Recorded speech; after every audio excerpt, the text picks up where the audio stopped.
Good day everyone, I am Regine V. Saludes together with Annabella Libanta. We are going to discuss our assigned topic, which is Chapter 14 entitled International Logistics. So first, what is international logistics? International logistics, it is a logistics activities associated with goods that are sold across national boundaries. Our learning objectives first is 14.1 to discuss macro-environmental influences on international logistics. 14.2 to explain documentation as well as terms of sale and methods of payments for international shipments. 14.3 to distinguish among the unique activities of international trade specialists. 14.4 to illustrate transportation and inventory considerations in international distribution. 14.5 to introduce you to the Logistic Performance Index. Macro-environmental influences are the external factors that affect an organization and are outside of its control. These factors are generally broader and more abstract in nature than the micro-environmental factors that an organization can directly influence, such as customers, suppliers, competitors, and intermediaries.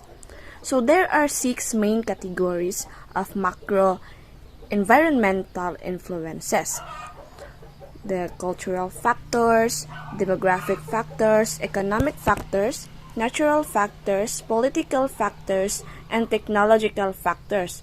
But in the book, there are only 3 most influences factors, such as political factors, economic factors, and cultural factors. Let's have first political factors. Political factors can have a significant impact on international trade, and governments often use a range of measures to protect their domestic industries and regulate the flow of goods and services across borders.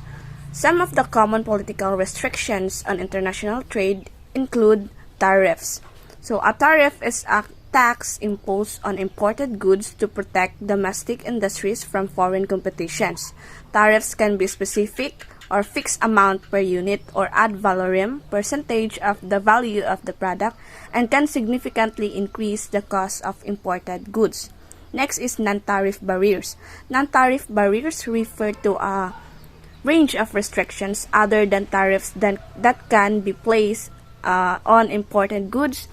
These include import quotas, which limit the quantity of goods that can be imported, and technical barriers to trade, which are regulations and standards that can make it difficult to foreign firms to enter a market. Next is embargoes. An embargo is a government-imposed restriction on trade between countries, typically in response to political tensions or security concerns.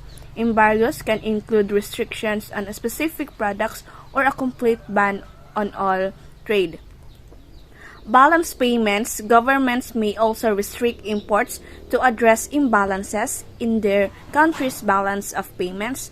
This refers to the difference between the amount of goods and services a country exports compared to what it imports. And if imports exceed exports, this can put pressure on the domestic economy.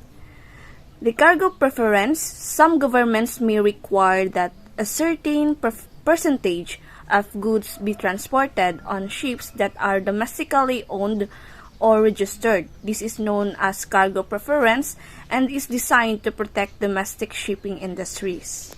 Next is economic factors. Economic factors can have a significant impact on international trade and logistics. Here are some of the economic factors that can impact international logistics. First is currency fluctuations. So currency exchange rates can fluctuate rapidly, which can affect the cost of importing and exporting goods.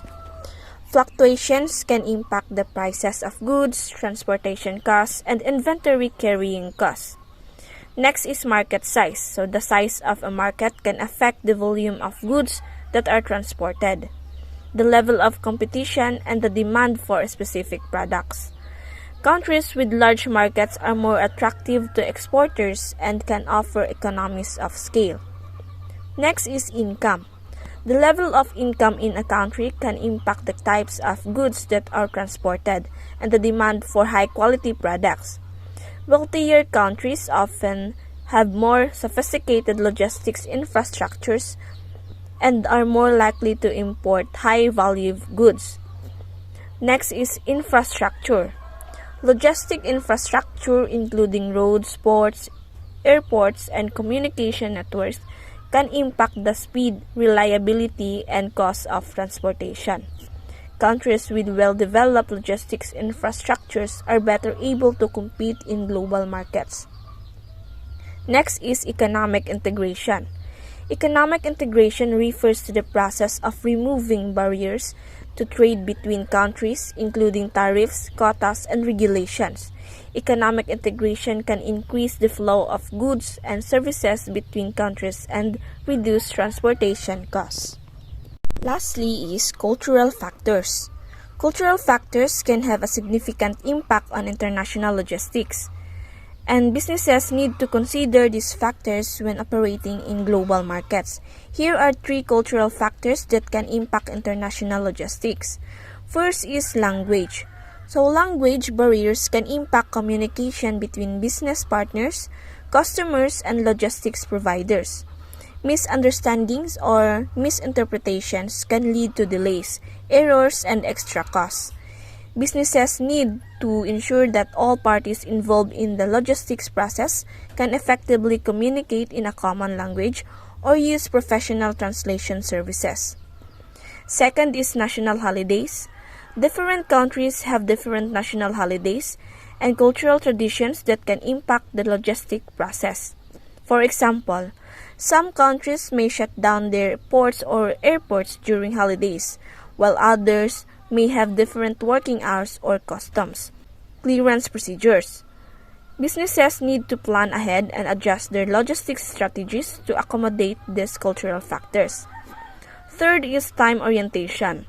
Different cultures have different attitudes toward time and punctuality. Some cultures value punctuality and prioritize timelines, while others have a more relaxed attitude towards time and may be more flexible with deadlines. Businesses need to understand these cultural differences and adjust their logistics strategies accordingly. So, cultural factors can impact international logistics in various ways, from communication barriers to different attitudes towards time and punctuality. So, these are the figure 14.1 and 14.2. In figure 14.1 shows some of the symbols used for packing export shipments, and the figure 14.2 shows a package mark for export like handling marks, shipper, weight marking, and so on. So let's have now the 14.2 to explain documentations as well as terms of sales and methods of payment for international shipments. International logistics involve the movement of goods across international borders, which requires various types of documentation to ensure smooth and legal operations. Here are 3 types of documentation that are commonly used in international logistics. First is commercial invoice. A commercial invoice is a document that contains a detailed description of the goods being shipped, including their quantity, value, and shipping terms.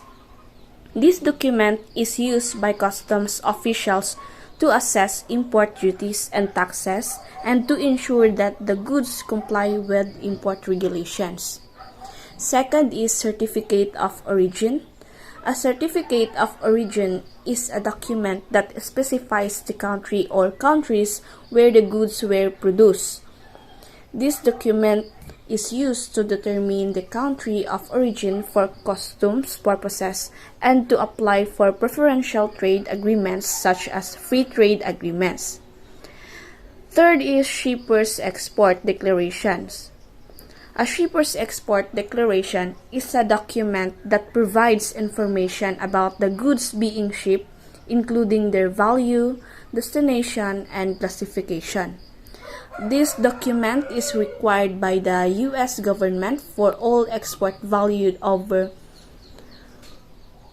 $2,500 and is used to track export for statistical and security purposes.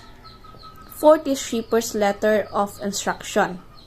A shipper's letter of instruction is a document that provides instructions to the freight forwarders or carrier on how to handle the shipment.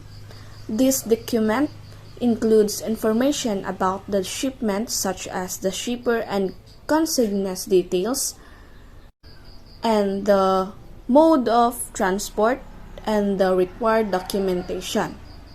So these documents are critical to ensure that international logistics operations comply with local regulations and to prevent delays or penalties. Next, terms of sale. Terms of sale refer to the conditions under which a buyer and a seller agree to conduct a transaction. The terms of sale involve various aspects, including the logistics channel, financing channel, ownership channel, documentation channel, and logistics channel. Let's take a closer look at each of these channels. First is the logistics channel. This channel concerns the physical movement of goods from the seller to the buyer.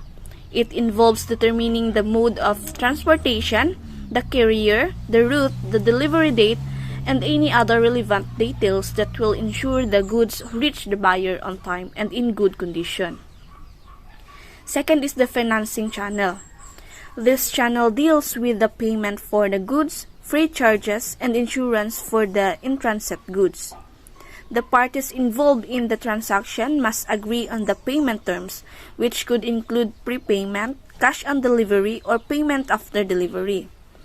Additionally, the parties must determine who bears the cost of freight and insurance and the terms of the financing, such as interest rate and repayment period. Third is the ownership channel.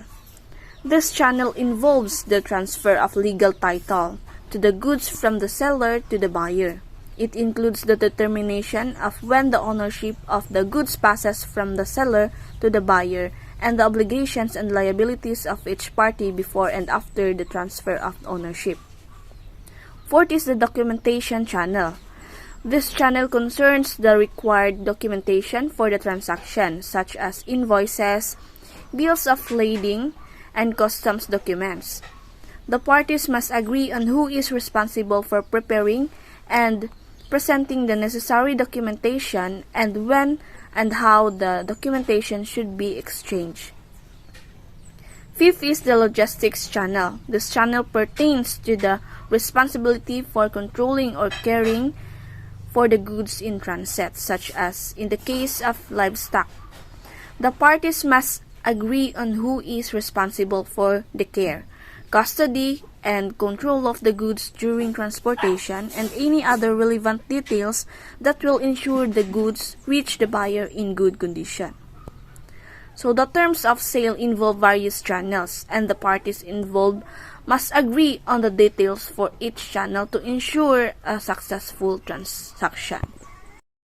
Next, transfer.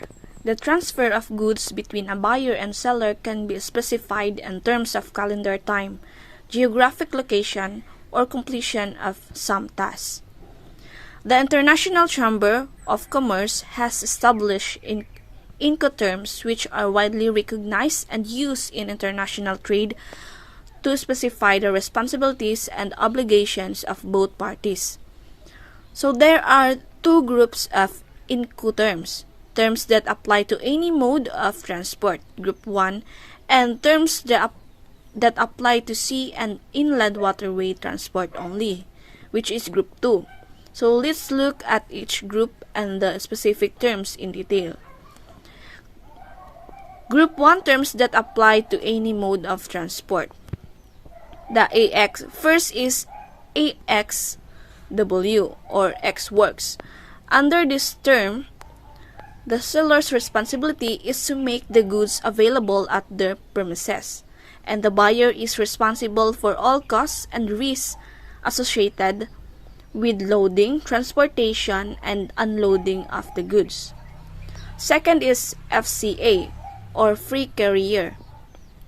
Under this term, the seller delivers the goods to a carrier or another person nominated by the buyer at a specified place.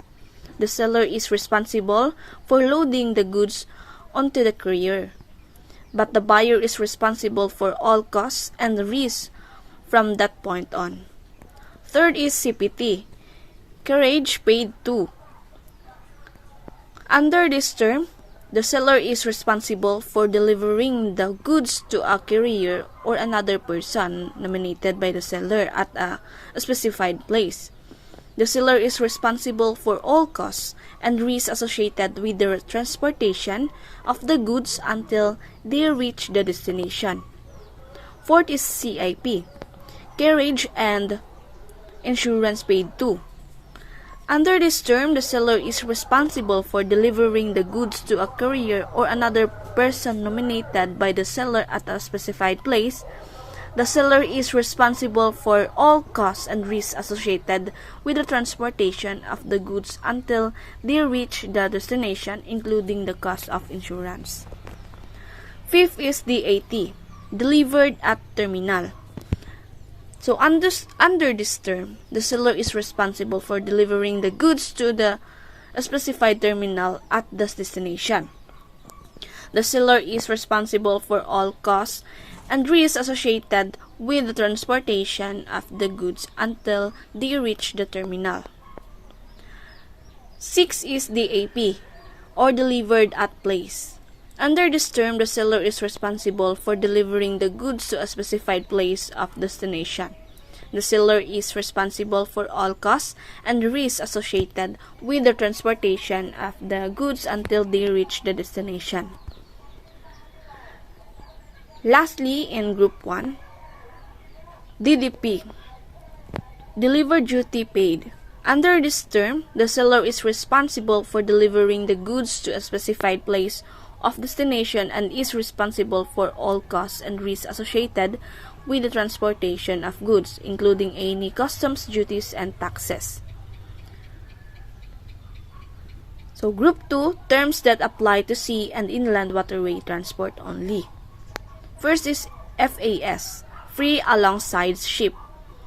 Under this term, the seller is responsible for delivering the goods to a specified port or place of shipment, and the buyer is responsible for loading the goods onto the vessel. Second is FOB, or free on board. Under this term, the seller is responsible for delivering the goods on board the vessel at a specified port or place of shipment.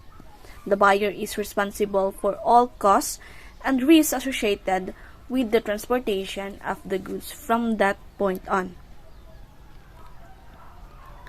Last is the CIF, costs, insurance, and freight. Under this term, the seller is responsible for delivering the goods on board the vessel at a specified port or place of shipment and is responsible for all costs and risks associated with transportation of the goods until they reach the destination, including the cost of insurance and freight. Next, methods of payment. Methods of payment refers to the ways by which a seller will be paid by a buyer for goods or services provided. In international logistics, methods of payment are much more challenging than in domestic logistics due to factors such as distance, currency differences, and political risks. So, this is the figure 14.3. It shows an example of letter of credit. The next slide will be discussed by Annabella Levanta. So, there are 4 distinct international methods of payment. First is the cash in advance. You need to put cash in advance so they can allow you to credit some money. Second is letters of credit. So, before you do credit about your money, you need to do or to make a letter. Third is bills of exchange. Then the last one is the open account. 14.3, to distinguish among the unique activities of international trade specialists. There are two, the international trade specialists and the international freight forwarders. So international trade specialist is the specialist firm have developed, and most companies involved in international trade eventually use one or more services. While the international freight forwarders is specialized in handling either vessel shipments or air shipments, yet their functions are generally the same.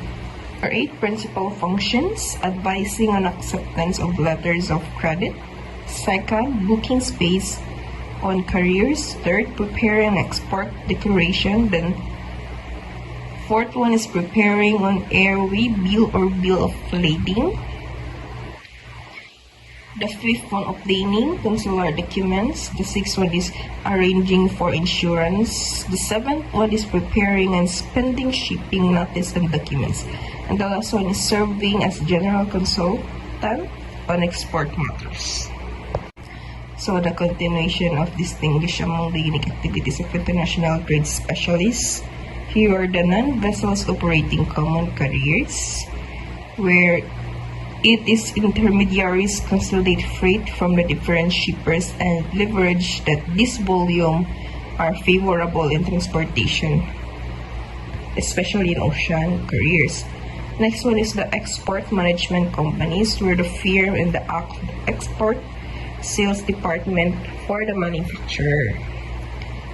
Last one is the export packers, where the packers are gonna export from shipments when there are lacks of equipment or the expertise to do it itself.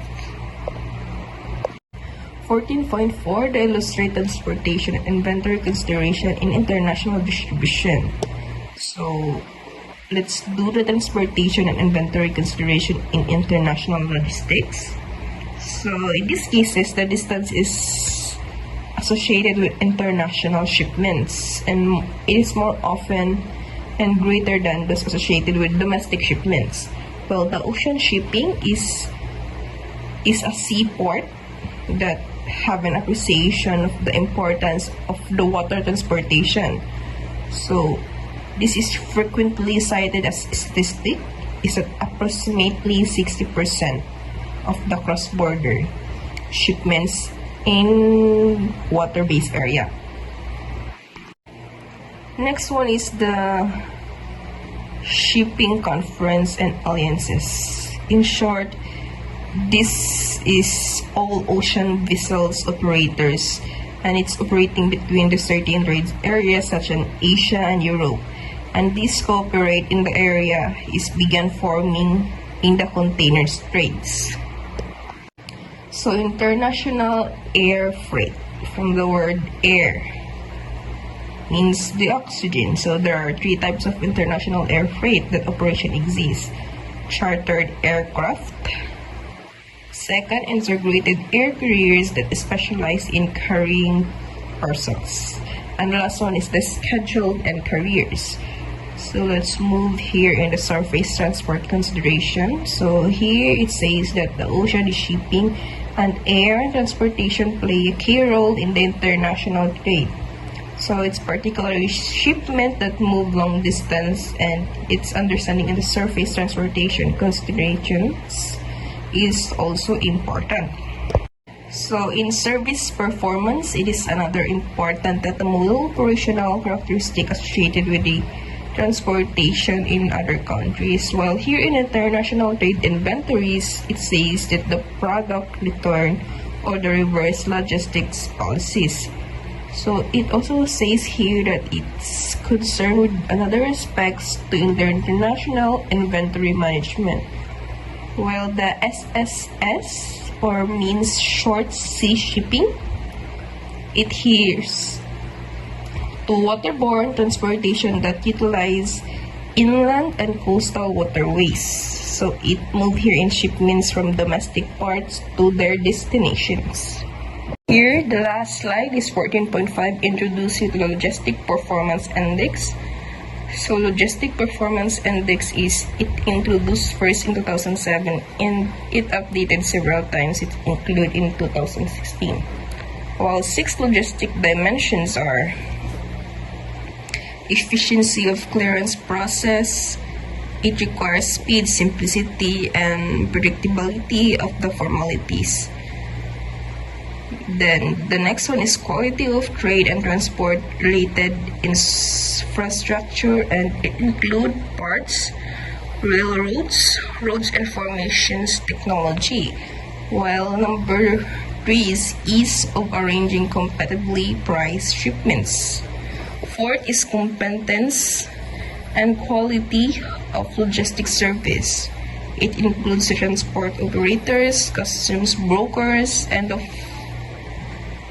fifth, 1, 2, 3, 4, and the fourth one is the ability to track and trace considerations fragments. And the last one, timeliness of shipments in reaching destination within the schedule or expected delivery time. That would be all. Thank you.